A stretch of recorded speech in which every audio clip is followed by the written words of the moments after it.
नमस्कार, मंडल news bulletin में आपका स्वागत है। आइए पेश करते हैं आज के कुछ प्रमुख व मुख्य समाचार।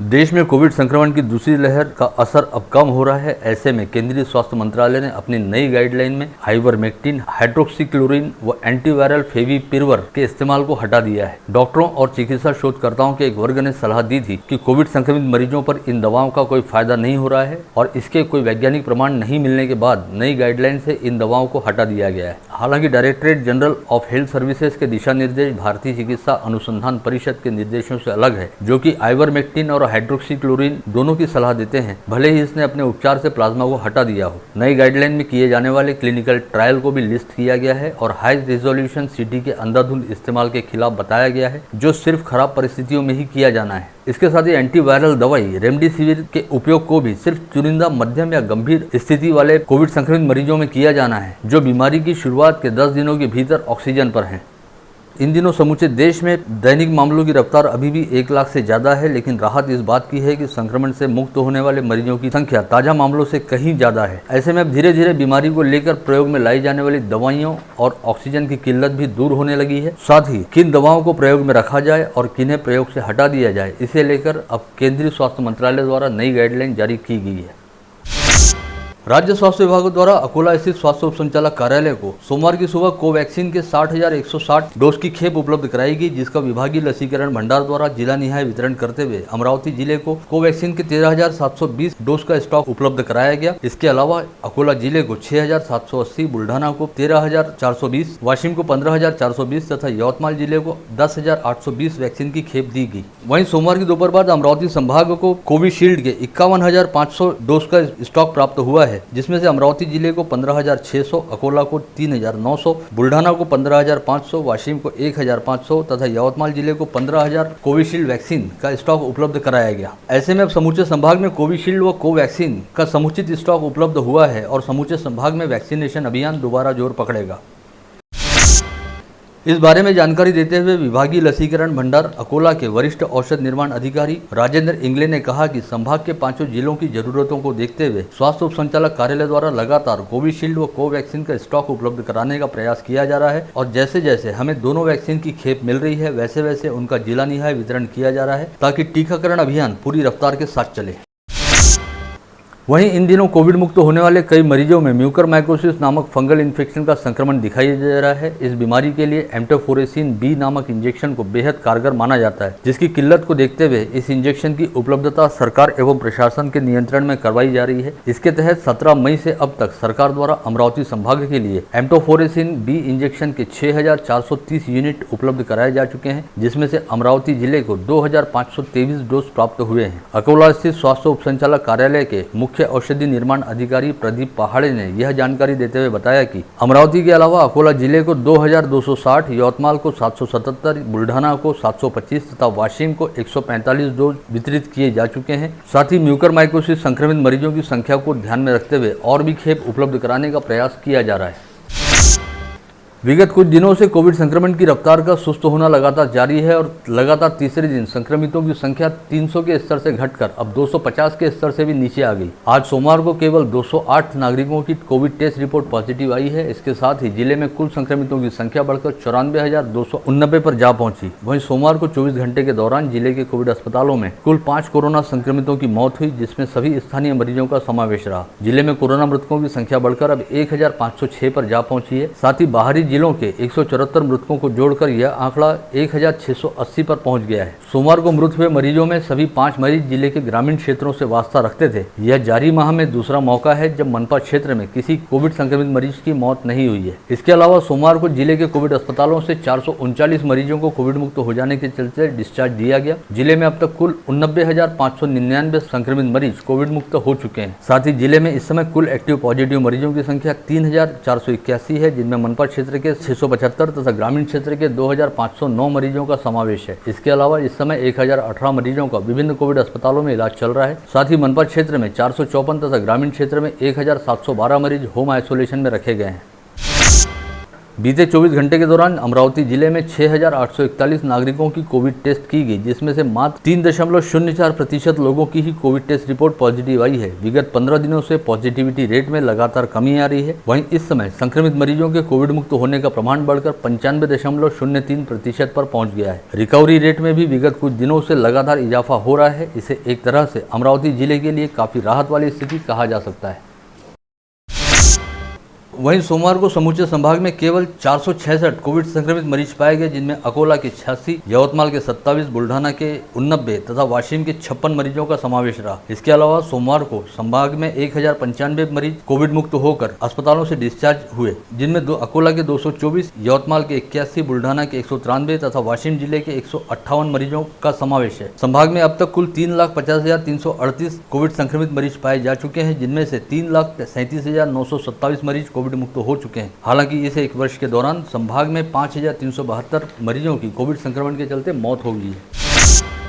जिले के कुल 46 सरकारी व निजी कोविड अस्पतालों तथा कोविड हेल्थ केयर सेंटरों में कोरोना संक्रमित मरीजों को भर्ती करने हेतु 2,370 बेड की व्यवस्था उपलब्ध कराई गई है, जिसमें से इस समय केवल 583 बेड पर ही कोविड संक्रमित मरीजों को भर्ती रखा गया है और 1,787 बेड रिक्त पड़े हैं। विगत कुछ दिनों से कोविड अस्पतालों में भर्ती मरीजों की तुलना में यहाँ पर रिक्त रहने वाले बेड की संख्या लगातार अधिक दिखाई दे रही है। साथ ही विगत कुछ दिनों से जिले में रोजाना पाए जाने वाले संक्रमितों की संख्या में भी कमी देखी जा रही है और अब कोविड अस्पताल में पहले से भर्ती मरीजों के डिस्चार्ज होने का प्रमाण बढ़ गया है, जिसकी वजह से पहले की तुलना में रिक्त रहने वाले बेड की संख्या बढ़ गई है। वहीं अब धीरे धीरे कई निजी कोविड अस्पताल पूरी तरह से खाली दिखाई दे रहे हैं, जिसके चलते निजी कोविड अस्पतालों के बंद होने का सिलसिला भी शुरू हो गया है। जिले में जारी कोविड प्रतिबंधात्मक टीकाकरण अभियान के तहत गत रोज जिले के 14 टीकाकरण केंद्रों पर कुल 1,000 लोगों ने कोविड प्रतिबंधात्मक वैक्सीन लगवाई। इसमें से 787 ने पहला तथा 213 नागरिकों ने दूसरा प्रतिबंधात्मक डोज लगवाया। ऐसे में वैक्सीन प्राप्त करने वाले लाभार्थियों की संख्या अमरावती जिले में 4,84,896 पर जा पहुंची है, जिसमें से 3,67,230 ने पहला व 1,17,666 ने पहले डोज के बाद दूसरा डोज लगवाया है। वहीं संभाग के 5 जिलों में अब तक 18,54,482 प्रतिबंधात्मक डोज लगाए जा चुके हैं, जिसके तहत 14,42,358 लोगों ने पहला तथा 4,12,124 लोगों ने पहले के साथ दूसरा डोज लगवाया है। यूं तो विगत एक वर्ष से कोविड संक्रमण का कहर जारी है, जिस पर नियंत्रण पाने हेतु अलग अलग समय पर अलग अलग अवधि के लॉकडाउन लगाए गए। इसके तहत विगत 5 अप्रैल से शुरू हुआ लॉकडाउन करीब 61 दिन बाद सोमवार 7 जून को एक तरह से खत्म हुआ और राज्य सरकार द्वारा समूचे राज्य में अलग अलग मानकों के तहत अनलॉक की प्रक्रिया शुरू की गई। इसके तहत तीसरे मानक व श्रेणी में रहने वाले अमरावती शहर व जिले में सभी व्यापारिक प्रतिष्ठानों व आस्थापनाओं को सुबह 7 बजे से दोपहर 4 बजे तक खुले रहने की छूट दी गई है। लंबे समय से बंद पड़े hotel, restaurant, salon, beauty parlour, spa जैसे व्यापारिक प्रतिष्ठान भी अब खुल गए हैं तथा सार्वजनिक मैदान तथा बाग बगीचों को भी आम जनता के लिए खोल दिया गया है। इसके अलावा अब मंगल कार्यालय व मैरिज लॉन भी विवाह समारोह के लिए उपलब्ध हो गए हैं। ऐसे में लंबे समय बाद अमरावती शहर सहित जिले में चहुं और अच्छी खासी चहल पहल दिखाई दी और दोपहर 4 बजे तक सभी बाजार क्षेत्र एक बार फिर पहले की तरह गुलजार दिखाई दिए। विगत एक वर्ष से कोविड संक्रमण के खतरे को देखते हुए सभी सार्वजनिक मैदानों पर नागरिकों की आवाजाही प्रतिबंधित थी और मैदानी खेल भी पूरी तरह से बंद थे। लेकिन सोमवार से शुरू हुई अनलॉक की प्रक्रिया के तहत अब रोजाना इंडोर व आउटडोर खेलों के लिए सुबह शाम अनुमति प्रदान की गई है। ऐसे में सोमवार की सुबह शहर के सभी क्रीडांगणों पर खिलाड़ियों की मौजूदगी देखी गई और लंबे समय बाद नेहरू मैदान सहित साइंस कोर मैदान व दशहरा मैदान पर यार दोस्तों की टोली ने एक साथ आकर क्रिकेट खेलने का मजा लिया। इसके साथ ही विगत लंबे समय से बंद पड़े सभी जिम व व्यायामशाला भी अब खुल गए हैं और फिजिकल फिटनेस के प्रति जागरूक लोगों ने सोमवार से एक बार फिर जिम जाना शुरू किया है।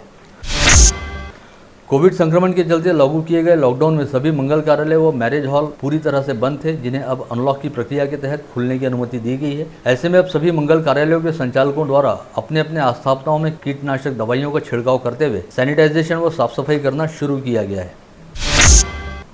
हालांकि इस समय कोविड संक्रमण का खतरा पूरी तरह से खत्म नहीं हुआ है। इसके बावजूद सरकार ने ब्रेक द चेन अभियान अंतर्गत 5 अलग अलग मानक तय करते हुए अलग अलग जिलों में स्थानीय हालात की समीक्षा करते हुए लॉकडाउन को शिथिल करने का अधिकार संबंधित जिला प्रशासन को दिया है। ऐसे में अनलॉक की प्रक्रिया शुरू करते समय किसी भी तरह की भीड़भाड़ न होने पाए, इस बात की जिम्मेदारी संबंधित जिलों के जिलाधिकारियों पर सौंपी गई है। कहीं पर भी भीड़भाड़ संबंधी नियमों का उल्लंघन होने पर सीधे जिलाधीश के खिलाफ ही कार्रवाई की जाएगी। इस आशय की चेतावनी राज्य के मुख्यमंत्री उद्धव ठाकरे द्वारा जिलाधिकारियों के नाम जारी की गई है।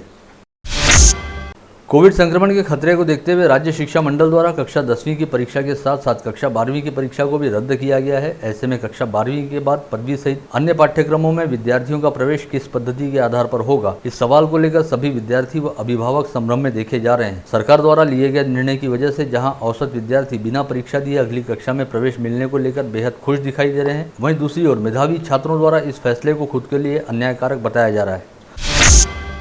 अधिकांश विद्यार्थियों व अभिभावकों सहित कई शिक्षकों द्वारा कक्षा 12वीं की परीक्षा को रद्द किए जाने के फैसले का विरोध किया जा रहा है। इसके तहत कई लोगों का कहना रहा कि राज्य में एक और तो अनलॉक करने हेतु आवश्यक कदम उठाए जा रहे हैं, जिसका सीधा मतलब है कि राज्य में कोविड संक्रमण की स्थिति धीरे धीरे नियंत्रण में आ रही है और हालात सामान्य हो रहे हैं। ऐसे में विशिष्ट कालावधि के बीच परीक्षा लेना पूरी तरह से संभव है, किंतु चूंकि केंद्र सरकार द्वारा CBSE की परीक्षा रद्द की गई है, इस वजह को आगे करते हुए राज्य सरकार द्वारा भी राज्य शिक्षा मंडल की कक्षा 12वीं की परीक्षा को रद्द किया गया, जिसे किसी भी लिहाज से योग्य नहीं कहा जा सकता। राज्य सरकार के इस फैसले की वजह से अपने जीवन के महत्वपूर्ण मोड़ पर खड़े रहने वाले मेहनती व मेधावी विद्यार्थियों को काफी नुकसान का सामना करना पड़ेगा। गत वर्ष जून माह में बुआई योग्य बारिश नहीं होने की वजह से दोबारा बुआई करने की नौबत आन पड़ी थी। ऐसे में इस वर्ष ऐसा कोई संकट उत्पन्न न हो, इस हेतु मृग नक्षत्र का प्रारंभ होने के बावजूद आगामी 15 जून तक बुआई न की जाए, ऐसी सलाह कृषि विभाग द्वारा जारी की गई है। इस बार अमरावती जिले में 7,28,000 हेक्टेयर क्षेत्र में खरीफ फसलों की बुआई होनी है, जिसमें से सर्वाधिक 2,70,000 हेक्टेयर क्षेत्र यानी 37% क्षेत्र में सोयाबीन की बुआई होगी। ऐसे में इस समय खरीफ फसलों की बुआई हेतु जिले में बड़े पैमाने पर खाद और बीजों की खरीदारी चल रही है। साथ ही प्रतिवर्ष नगद फसल कही जाती सोयाबीन का बुआई क्षेत्र भी बढ़ रहा है।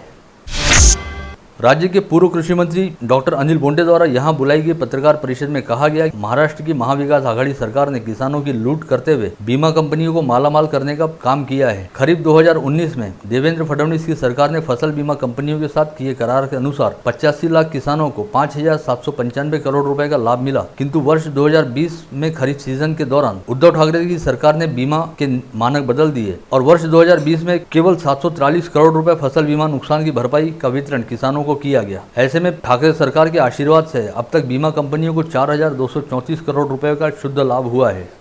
पंतप्रधान पीक विमा योजना हा शेतकऱ्यांच्या हितासाठी जरी असला तरी महाराष्ट्रामध्ये राज्य सरकारच्या कृषी विभागाने केलेल्या करारानुसार उंबरठा उत्पादन कमी दाखवण्यात आलं आणि ते 3 वर्षासाठी गोठवण्यात आलं आणि त्याचा परिणाम असा झाला की 2020च्या खरीपामध्ये विपरीत हवामानाची स्थिती असताना, अवकाळी पाऊस असताना, बोंडळी असताना, सोयाबीन हातातून गेलेलं असताना फक्त 743 कोटी रुपयाच्या विम्याच्या नुकसान भरपाई रकमेचं वाटप झालं। 974 कोटी रुपयाची नुकसान भरपाई निश्चित झाली आणि या कंपन्यांना 4,234 कोटी रुपयाचा निव्वळ नफा मिळाला। म्हणजे शेतकऱ्यांनी 5,217 कोटी रुपये जमा केले या कंपन्यांकडे आणि या कंपन्यांनी 974 कोटी रुपयाची नुकसान भरपाई निश्चित केली आणि 4,234 कोटी रुपयाचा नफा कमावला। याच्याच अगोदरच्या वर्षी खरीप 2019 मध्ये देवेंद्र फडणवीसाचं सरकार होतं आणि त्या सरकारमध्ये 128 लाख शेतकऱ्यांनी विमा भरला होता, त्यापैकी 85 लाख शेतकऱ्यांना विमा मिळाला आणि तोही 5,795 कोटी रुपयाचा। म्हणजे विमा कंपन्यांना 1,007 कोटी रुपयाचा नुकसान झालं होतं। प्रतिवर्ष 7 जून से मृग नक्षत्र की शुरुआत होती है और इसके साथ ही बारिश का मौसम भी शुरू हो जाता है, जिसके मद्देनजर किसानों द्वारा अपने खेतों में बुआई की तैयारियां शुरू की जाती हैं। गत रोज मृग नक्षत्र से एक दिन पूर्व अमरावती शहर सहित जिले के विभिन्न हिस्सों में झमाझम बारिश हुई। वहीं बीते सप्ताह भी 2 से 3 बार कई स्थानों पर अच्छी खासी बारिश हुई थी। साथ ही मृग नक्षत्र वाले दिन सोमवार 7 जून को भी जिले के कुछ हिस्सों में बारिश होने की खबरें आई हैं। ऐसे में जिले के किसानों ने खरीफ फसलों की बुआई हेतु अपनी ओर से तैयारियां शुरू कर दी हैं। बीते शुक्रवार को कृषि विभाग ने एक शिकायत के आधार पर आधी रात को कार्रवाई करते हुए यवतमाल जिले के दारवा तहसील से 4,19,92,000 रुपए मूल्य के सोयाबीन, तुअर व चना के अप्रमाणित बीज जब्त किए हैं। इस मामले में धरती धन सीड्स व प्रोसेसिंग प्रकल्प के संजय सोहनलाल मालानी के खिलाफ विभिन्न धाराओं के तहत अपराध दर्ज किया है। इतने बड़े पैमाने पर अप्रमाणित बीज जब्त किए जाने का यवतमाल जिले सहित पश्चिम विदर्भ में यह पहला मामला है।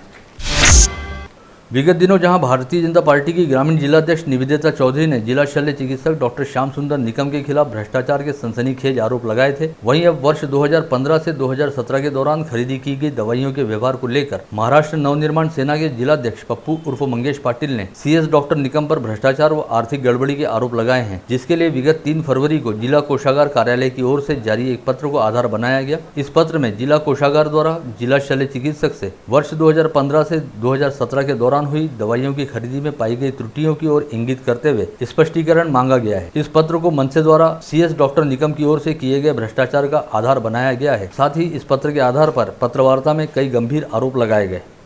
डॉक्टर निकम 31 मे 2021 ला निवृत्त होत असल्यामुळे त्यांनी येथील संदर्भ सेवा रुग्णालय येथे ऑक्सिजन जनरेशन प्लांट तातडीने लावण्याकरिता ही निविदा रद्द करून एरॉक्स टेक्नॉलॉजी औरंगाबाद या कंपनीला 1 करोड 19 लाखचा प्लांट किंमत असताना 70 लाख आगाऊ देयक दिले। मनसे द्वारा लगाए गए आरोपों के संदर्भ में जिला शल्य चिकित्सक डॉक्टर श्याम सुंदर निकम से प्रतिक्रिया हेतु संपर्क किए जाने पर उन्होंने कहा कि वर्ष 2015 से वर्ष 2017 के दौरान दवाइयों की खरीदी और देयकों में पाई गई त्रुटियों को लेकर जिला कोषागार कार्यालय की ओर से जारी पत्र पर उनके कार्यालय द्वारा सिलसिलेवार विस्तृत जवाब दिया जा चुका है, जिससे जिलाधीश सहित जिला कोषागार अधिकारी भी संतुष्ट व समाधानी है। ऐसे में अब उस पत्र को आधार बनाकर किसी भी तरह का आरोप लगाने का कोई औचित्य नहीं है। वहीं औरंगाबाद स्थित कंपनी को ऑक्सीजन जनरेशन प्लांट स्थापित करने हेतु वर्क ऑर्डर देने और अग्रिम भुगतान करने का निर्णय जिलाधीश, जिला परिषद, सीओ, डीएचओ व सीएस की संयुक्त कमेटी द्वारा साथ मिलकर लिया गया और उस कंपनी को जिलाधीश के निर्देश पर जिला परिषद सीओ की ओर से कुछ राशि का अग्रिम भुगतान किया गया। यह जानकारी देने के साथ ही सीएस निकम ने कहा कि यह भुगतान करने में खुद उनकी कोई भूमिका नहीं थी। अलबत्ता जिला सामान्य अस्पताल का प्रमुख होने के नाते वर्क ऑर्डर उनके ही हस्ताक्षर से जारी होने थे। उन्होंने यह भी कहा कि रेमडेसिविर इंजेक्शन की चोरी और कालाबाजारी के मामले में लिप्त सभी आरोपी चिन्हित हो चुके हैं और पुलिस द्वारा अपनी जांच बिल्कुल सही ढंग से की जा रही है। यह कार्रवाई खुद सीएस कार्यालय की शिकायत पर ही हो रही है। यह बात बेवजह के आरोप लगाने वालों ने भूलना नहीं चाहिए। सीएस निकम ने इन दिनों खुद पर लग रहे आरोपों को राजनीति से प्रेरित बताते हुए कहा कि वे ऐसे आरोपों पर ध्यान देने की बजाय अपने मरीजों के इलाज पर अपना पूरा ध्यान केंद्रित कर रहे हैं और यही उनकी पहली प्राथमिकता भी है। नेत्रदान, अंगदान व मरणोपरांत देहदान के क्षेत्र में कार्यरत हरिना फाउंडेशन द्वारा आगामी 10 जून को विश्व नेत्रदान दिवस पर एक अनूठा आयोजन किया जा रहा है, जिसके तहत इस अभियान में शामिल होने वाले सभी लोग 1 मिनट तक अपनी आंखों पर पट्टी बांधकर नेत्रहीन लोगों के दर्द और तकलीफ का एहसास करेंगे। इस आशय की जानकारी यहां बुलाई गई पत्रकार परिषद में देने के साथ ही हरिना फाउंडेशन के पदाधिकारियों द्वारा सभी लोगों से इस अभियान में अधिक से अधिक संख्या में शामिल होने का आह्वान किया गया है।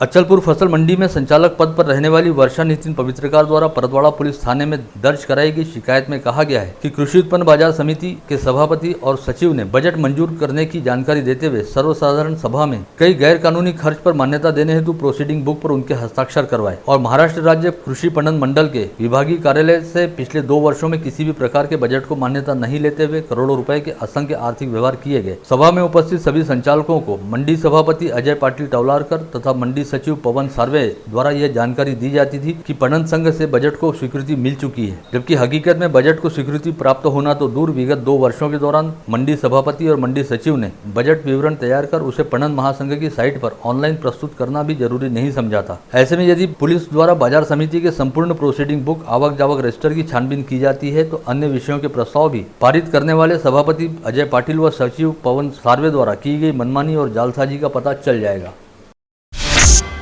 इन दिनों पेट्रोल, डीजल व घरेलू गैस की कीमतों में जबरदस्त वृद्धि हो रही है, जिसे लेकर युवक कांग्रेस द्वारा प्रधानमंत्री नरेंद्र मोदी के नेतृत्व वाली केंद्र सरकार के खिलाफ सोमवार को जबरदस्त आंदोलन किया गया। इसके तहत इरविन चौक स्थित पेट्रोल पंप सहित शहर के अलग अलग पेट्रोल पंप पर जमकर सरकार विरोधी नारेबाजी करते हुए युवक कांग्रेस पदाधिकारियों व कार्यकर्ताओं ने प्रदर्शन किया। कांग्रेस प्रदेशाध्यक्ष नाना पाटोले के आदेश पर तथा कांग्रेस के शहराध्यक्ष बबलू शेखावत एवं पूर्व महापौर व पार्षद विलास इंगोले के मार्गदर्शन में युवक कांग्रेस के विधानसभा अध्यक्ष नीलेश गुहे व जिलाध्यक्ष पंकज मोरे के नेतृत्व में यह आंदोलन किया गया। मोदी सरकारने पेट्रोल, गॅस, डिझेल याचे भाव एवढे बासमान छून घेतलेले आहे की भयंकर, यामुळे पूर्ण जनतेला खूप पुष्कळ त्रास होत आहे। या मोदी सरकारने लवकरात लवकर या पेट्रोल दरवाढीचा भावाचा तो विचार करून भाव कमी करण्यात यावे, अन्यथा यापुढे पण काँग्रेस, युवक काँग्रेस, महिला काँग्रेस, NUCI रस्त्यावर उतरून आंदोलन करेल। कारण पेट्रोल वाढवलं त्यांनी, आज 100च्या घरामध्ये पेट्रोलची चाललेला आहे, वर चाललेला आहे, डिझेल 100च्या वर चाललेला आहे आणि आमच्या महिलांना आज आम्ही ज्या गॅसवर स्वयंपाक करते आमची महिला, गरीब महिला, खेड्यातील महिला, तिला गॅस हे 400 आणि 500 रुपये सुद्धा जास्तीचे वाटते. अशा ठिकाणी मोदी सरकारने 900 रुपये भाव केलेला आहे. या मोदी सरकारला आमच्या या महिला काँग्रेसतर्फे आम्ही निषेध करतो. पेट्रोल दरवाढीचा जाहीर निषेध करतो. आज पेट्रोल अमरावती शहरात 106 रुपयाच्या जवळपास पोहोचलेला आहे. व साधं पेट्रोल 102-103 रुपयाच्या घरात पोहोचलेला आहे. डिझेल हे 94 रुपयाच्या जवळपास आलेला आहे. प्रति बॅरल 35 रुपये असताना देखील आज डिझेल व पेट्रोलची दरवाढ ही मोठ्या प्रमाणात होत आहे. पेट्रोलला GSTच्या दायऱ्यात आणून केंद्र सरकारने पेट्रोलचे दर कमी करावे या असा भस्मासूररित्या जनतेची पिळवणूक थांबवावी. वहीं चांदू रेलवे के अग्रवाल पेट्रोल पंप के सामने कांग्रेस के पूर्व विधायक वीरेंद्र जगताप के नेतृत्व में पेट्रोल डीजल दर वृद्धि के खिलाफ आवाज उठाते हुए आंदोलन किया गया, जिसमें कई कांग्रेसी पदाधिकारी व कार्यकर्ता उपस्थित थे। छत्रपति शिवाजी महाराज के राज्याभिषेक दिवस तथा विश्व पर्यावरण दिवस का औचित्य साधते हुए क्षत्रिय मराठा फाउंडेशन द्वारा संचालित स्वराज्य संगठन की ओर से सेवा हॉस्पिटल मैन पावर सप्लायर के संयुक्त तत्वाधान में राजकमल चौक पर सोमवार 7 जून की सुबह 10 बजे तुलसी वितरण का कार्यक्रम आयोजित किया गया, जिसमें नागरिकों को तुलसी के करीब 1000 पौधे वितरित किए गए। सामाजिक न्याय विभाग अंतर्गत पिछड़ा वर्गीय विद्यार्थियों की शैक्षणिक उन्नति होने हेतु राज्य में 381 छात्रावास बनाए गए हैं। इसके तहत पिछड़ा वर्गीय लड़कियों में शिक्षा का प्रसार करने हेतु वर्ष 2015 में छात्राओं हेतु 50 नए छात्रावास शुरू किए गए थे, किंतु अब तक इन छात्रावासों में किसी भी पद भर्ती को मंजूर नहीं किए जाने से कई तरह की दिक्कतें उत्पन्न हो रही थी। इस बात के मद्देनजर भीम शक्ति सामाजिक संगठन के विदर्भ प्रदेश महासचिव पंकज मेश्राम ने मेगा पद भर्ती में सामाजिक न्याय विभाग के रिक्त पदों पर भर्ती हेतु सतत प्रयास जारी रखे, जिसके चलते राज्य सरकार द्वारा लड़कियों के छात्रावास में 169 रिक्त पदों पर पद भर्ती करने हेतु मंजूरी प्रदान की गई। पूर्व राज्य मंत्री व विधायक प्रवीण पोटे पाटिल द्वारा अपनी माताजी स्वर्गीय सूर्यकांता देवी रामचंद्र जी पोटे की स्मृति में स्थापित किए गए ट्रस्ट की ओर से मराठी साहित्य के विविध लेखन प्रकार हेतु समूचे महाराष्ट्र के साहित्यकारों को पुरस्कार देकर प्रतिवर्ष सम्मानित किया जाता है। साथ ही विदर्भ के वरिष्ठ साहित्यकारों की साहित्य सेवा को देखते हुए उन्हें साहित्य वृत्ति पुरस्कार से सम्मानित किया जाता है। वर्ष 2020 हेतु इस प्रतिष्ठापूर्ण पुरस्कार के लिए विदर्भ क्षेत्र के वरिष्ठ साहित्यिक डॉक्टर श्रीकांत तिड़के का चयन किया गया है। साथ ही अन्य पुरस्कारों के लिए बेहतरीन उपन्यास हेतु अमरावती निवासी संजय महल्ले व कोल्हापुर निवासी श्रीकांत पाटिल, उत्कृष्ट कथा संग्रह पुरस्कार हेतु जामनेर निवासी अशोक कौतिक कोली व बेलोरा निवासी गजलकार नितिन देशमुख, ललित लेखन हेतु पुणे निवासी विश्वास वसेकर, समीक्षा साहित्य प्रकार में अकोला निवासी डॉक्टर अशोक इंगले, सम्मिश्र प्रकार में मुंबई निवासी विजय चोरमारे, बाल साहित्य प्रकार में अहमदनगर निवासी कैलाश डोंड तथा मुंबई निवासी सुमन नवलकर का चयन किया गया है। इसके अलावा इस ट्रस्ट द्वारा प्रतिवर्ष वैविध्यपूर्ण लेखन कार्य हेतु अमरावती जिले के लेखकों को भी सम्मानित किया जाता है। इस हेतु इस वर्ष doctor Smita Deshmukh, doctor Jayant Wadatkar, doctor Gajanan मते, डॉक्टर गजानन बनसोड व संदीप देशमुख का चयन किया गया है। सभी पुरस्कार प्राप्त साहित्यकारों का सूर्यकांता देवी रामचंद्र जी पोटे ट्रस्ट की ओर से ट्रस्ट के अध्यक्ष रामचंद्र जी पोटे तथा पूर्व राज्य मंत्री व विधायक प्रवीण पोटे पाटिल सहित चयन समिति के पदाधिकारियों द्वारा अभिनंदन किया गया है। चिखलदरा तहसील क्षेत्र में आने वाले आदिवासी बहुल इलाकों में रहने वाले नागरिक आज भी अंधविश्वास में जकड़े हुए हैं और भूमिका के जाल में फंसकर अपनी जिंदगी बर्बाद कर रहे हैं। ऐसे में आदिवासी एकात्मिक विकास प्रकल्प की ओर से इस ओर विशेष रूप से ध्यान देते हुए मेलघाट के आदिवासियों को अघोरी उपचार कराने की बजाय मेडिकल सुविधाओं का लाभ लेने के लिए प्रवृत्त करने, उनमें जागरूकता निर्माण करने की मांग की गई है। इस संबंध में युवा स्वाभिमान पार्टी की ओर से जिलाधीश शैलेश नवाल को एक निवेदन सौंपा गया है। शहर के चपरासीपुरा चौक में स्पीड ब्रेकर लगाए जाने की मांग को लेकर शहर कांग्रेस कमेटी के अध्यक्ष बबलू शेखावत के नेतृत्व में कार्यकारी अभियंता के नेतृत्व में निर्माण विभाग के कार्यकारी अभियंता को निवेदन सौंपा गया। होमगार्ड पद के लिए चुने गए महिला उम्मीदवारों को सेवा में शामिल करने की मांग को लेकर भाजपा शहराध्यक्ष किरण पातुरकर के नेतृत्व में अतिरिक्त ग्रामीण पुलिस अधीक्षक श्याम गुगे को निवेदन सौंपा गया। इस ज्ञापन में कहा गया कि विगत 1 वर्ष से महिलाओं का चयन होने पर उन्हें प्रशिक्षण और प्रत्यक्ष काम मिलने को लेकर अनिश्चितता चल रही है। गोंदिया कोल्हापुर महाराष्ट्र एक्सप्रेस यह विदर्भ के हिस्से में आई हुई रेलगाड़ी है। इस गाड़ी का विस्तार रीवा तक करने की योजना रेल प्रशासन द्वारा बनाई गई है। इसकी वजह से नियमित सफर करने वाले यात्री प्रभावित होंगे। ऐसे में इस योजना को रद्द करने की मांग की जा रही है।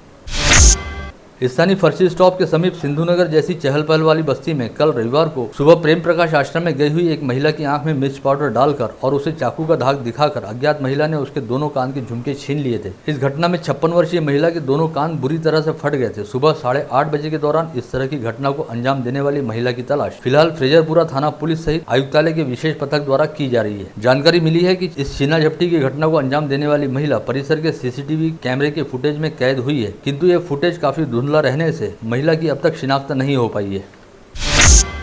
पुलिस आयुक्त डॉक्टर आरती सिंह ने पुलिस थाना निहाय हर तड़ीपार अपराधी पर नजर रखने के लिए प्रति अपराधी एक अमलदार की नियुक्ति की है। ऐसे में अब अगर कोई तड़ीपार अपराधी तड़ीपारी अवधि के दौरान शहर में दिखाई देता है तो इस हेतु नियुक्त अमलदार की ड्यूटी रहेगी कि वो तत्काल उसे पकड़कर उस पर कार्रवाई करे। साथ ही अगर इसके बावजूद कोई तड़ीपार शहर में आकर आपराधिक घटना को अंजाम देता है तो इसके लिए उस अमलदार को ही जिम्मेदार माना जाएगा।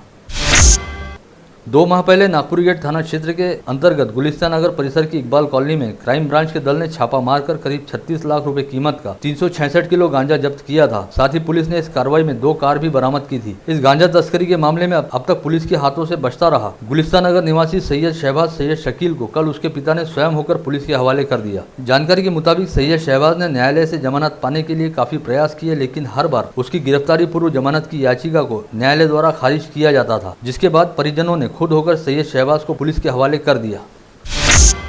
वर्धा जिले की आरवी तहसील के अंतर्गत सरकसपुर टोना शिवार में वर्धा नदी के किनारे एक व्यक्ति की लाश सड़ी गली अवस्था में पाई गई थी। आरवी पुलिस ने केवल 3 दिन में इस मामले की जांच करते हुए इस हत्याकांड में लिप्त रहने वाले 4 आरोपियों को गत रोज गिरफ्तार किया और उन्हें न्यायालय में पेश किया, जहां से न्यायाधीश त्रिवेणी गायगोले ने सभी आरोपियों को 13 जून तक पुलिस हिरासत में रखने का आदेश दिया है। मृतक की शिनाख्त भारत रामभाऊ काले के तौर पर हुई थी, जो तिवसा तहसील के धारवाड़ गाँव का निवासी था। वहीं इस मामले में गिरफ्तार किए गए 4 आरोपी भी धारवाड़ गाँव के ही निवासी हैं, जिनके नाम संजय मेश्राम, अजय मेश्राम, गुड्डू उर्फ समीर साबले तथा शरद नागपुरे बताए गए हैं।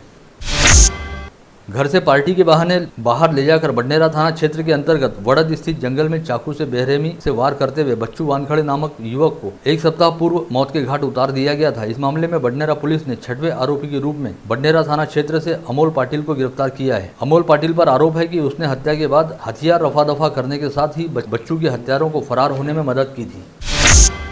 3 दिन पूर्व जेवड़नगर परिसर में तड़ीपार अपराधी अशोक सरदार की हत्या के मामले में राजापेट पुलिस ने जांच के दौरान मृतक अशोक सरदार की पत्नी के साथ ही पार्टी में मौजूद अन्य 2 युवकों के बयान भी दर्ज किए हैं। अशोक की पत्नी ही इस घटना से पहले पार्टी वाले स्थान पर चावल ले गई थी और जैसे ही वह चावल देकर वापस लौटी, आरोपियों ने अशोक सरदार की हत्या की थी। इस पार्टी में जेवड़नगर परिसर में रहने वाले अशोक के 2 अन्य दोस्त भी शामिल हुए थे, जिन्हें धमकाकर हत्यारों ने वहां से भगा दिया था। उन दोनों के बयान भी पुलिस द्वारा दर्ज किए गए हैं। आप देख रहे थे मंडल न्यूज बुलेटिन। हमारे चैनल को लाइक करें, शेयर करें और हाँ, सब्सक्राइब करना ना भूलें। कल होगी आपसे फिर मुलाकात, तब तक के लिए धन्यवाद।